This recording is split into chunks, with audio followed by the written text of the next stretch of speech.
Et si le dépistage faisait plus de mal que de bien? Un homme en est aujourd'hui convaincu. Il a étudié toutes les données minutieusement. En 2000, Peter Goetsche, directeur de l'Institut nordique de recherche indépendant Cochrane, est mandaté par le gouvernement danois sur cette question. La Haute Autorité de Santé danoise m'a demandé d'examiner les études qui ont lancé le dépistage. 5 semaines plus tard, le Parlement devait voter pour mettre en place le dépistage dans tout le pays. Nous avons conclu qu'il n'était pas impossible que le dépistage fasse plus de mal que de bien. Mais la Haute Autorité n'a jamais transmis ce rapport au ministre de la Santé. On le lui avait caché avant le vote. J'ai alors compris qu'il y avait quelque chose de pas clair. Piqué au vif, Peter Goetsche, biologiste, spécialiste de médecine interne et de statistiques, s'entête et lance l'alerte. Ces études sont publiées dans le Lancet et le New England Journal of Medicine, deux revues prestigieuses. Elles font grand bruit. Le New York Times et Le Monde en font leur une. Pour la première fois, quelqu'un comptabilise les effets néfastes du surdiagnostic. Sans le dépistage, le surdiagnostic n'existerait pas. Or, les femmes surdiagnostiquées sont bien portantes.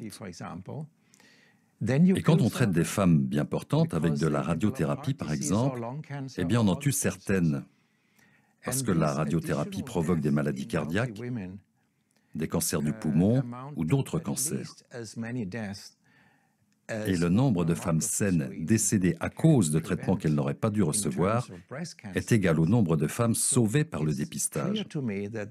Pour moi, il est évident que le dépistage n'améliore pas la mortalité. Le dépistage est nocif, il n'apporte aucun bénéfice.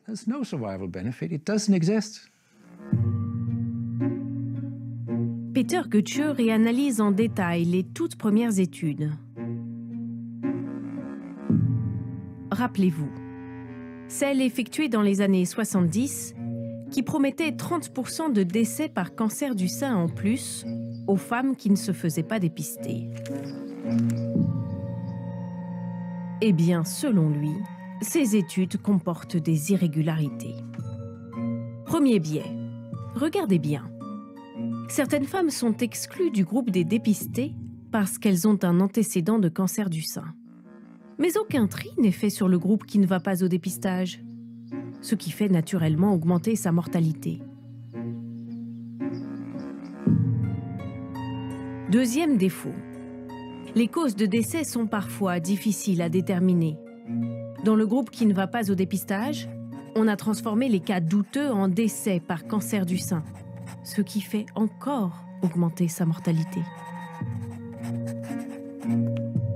Enfin, troisième irrégularité.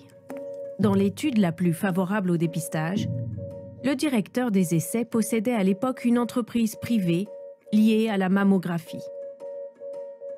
Et tous les programmes publics de dépistage organisés ont été mis en place sur la foi de ces études-là.